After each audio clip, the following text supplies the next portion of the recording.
Hey guys, welcome back to another tutorial video. So in today's video, I'll show you how to create AI product photos for free using AI tools.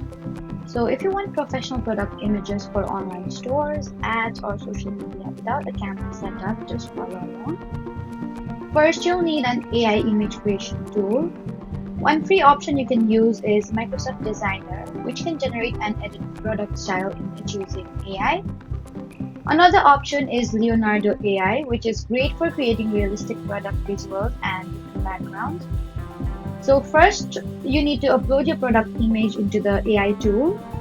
And next, describe the type of photo you want.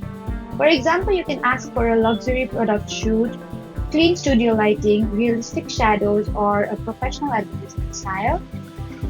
The AI will then generate different versions of the photo you want. Then you can choose the version that looks the most realistic and matches your brand style. And you can also change the background, add effects, or create different marketing versions of the same product. And after that, download the final image and use it for your website, social media, or online listing. AI product photography is a great way to create professional visuals without spending money on expensive photo shoots. So that was how to create AI product photos for free. Don't forget to like, comment, and subscribe for more helpful tutorials. Thank you for watching.